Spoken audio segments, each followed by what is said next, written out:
Welcome back to the Dark Vault. Today we are unlocking a file that the world tried to bury for decades. This is not a creepypasta, and it is not a movie plot.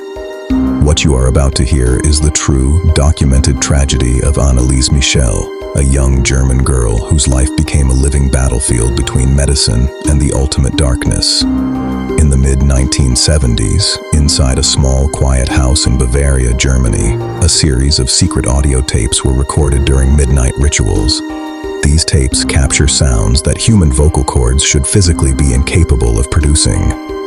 Growling in multiple ancient languages, breaking bones, and a deep, demonic voice that claimed to be Lucifer himself. Before we play the details of these forbidden files, let this be a warning. The story you are about to witness changes everyone who hears it. To understand the horror, we must look at who Anneliese was before the darkness took over. Born in 1952 into a deeply religious Catholic family, Anneliese was a bright, kind, and beautiful young girl. She loved playing the piano, excelled in her studies, and eventually entered university to become a teacher. Her future was glowing, but in 1968, when she was just 16 years old, something inside her brain snapped. Without any medical history, she suddenly began to experience severe body shaking. She would fall into deep trances where her body became completely rigid, heavy as stone, and she felt an immense weight pressing down on her chest, suffocating her.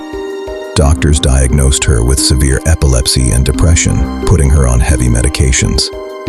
But the pills did nothing, because what was happening to Anneliese was not a disease of the body. It was an invasion of the soul. By 1973, the medical treatments had completely failed, and Anneliese's condition took a terrifying turn. She began to see horrific, distorted demonic faces everywhere she looked, while praying, while walking in the university, and even in her dreams. A foul, rotting smell of sulfur and decay began to follow her from room to room, a smell that only she and her family could perceive.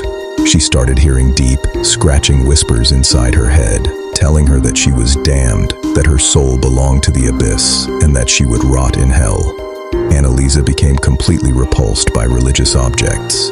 The sight of a crucifix made her scream in anger. Holy water burnt her skin like acid, and she could no longer step foot inside a church. Her family realized that science had no answers for what was standing in their living room.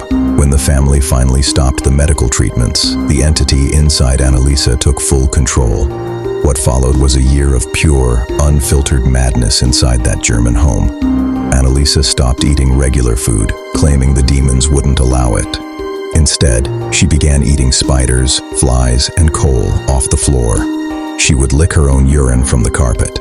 Her strength became superhuman. It took 3 grown men to hold her down when she went into a rage. She would perform hundreds of rapid genuflections, dropping to her knees and slamming them against the floor until her kneecaps completely shattered. She would spend days barking like a dog and hiding under tables. Desperate, her parents begged the local church for help. In 1975, Bishop Joseph Stangl finally granted secret permission for an official Catholic exorcism. The battle for Anneliese had begun. 2 priests, Father Adolf Rodewyk and Father Ernst Alt, were assigned to perform the ancient ritual. Over the course of 10 months, they conducted 67 separate exorcism sessions, each lasting up to 4 hours. It was during these sessions that the priests recorded the infamous audio tapes.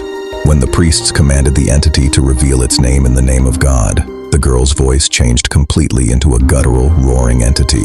The tapes reveal not 1, but 6 distinct demonic entities speaking through her thin body, claiming to be Lucifer, Cain, Judas Iscariot, Nero, and Hitler. They mocked the priests, laughed at the prayers, and spoke fluent ancient languages that Anneliese had never learned in school. The sheer terror captured on those tapes is enough to freeze anyone's blood. The rituals were intense, but the physical toll on Anneliese was becoming fatal. On July 1st, 1976, the house went completely silent. Anneliese Michel passed away in her sleep. She was only 23 years old. At the time of her death, she weighed just 68 pounds, her knees were broken, her face was unrecognizable, and she was suffering from severe malnutrition and dehydration. Her final words to her mother were a soft whisper, "Mother, I am afraid." massive court trial followed, where both her parents and the priests were found guilty of negligent homicide for not providing medical care. But to this day, paranormal researchers and believers look at the Anneliese Michel case as the ultimate proof of demonic reality. She sacrificed her physical body to show the world that the dark realm is very real. If this true file shook your core, smash that like button, subscribe to the Dark Vault, and hit the notification bell. Tell me in the comments, do you think this was a tragic case of medical failure, or did the devil truly walk the streets of Germany in 1976? Stay safe, stay vigilant, and never look too deep into the shadows. Good night.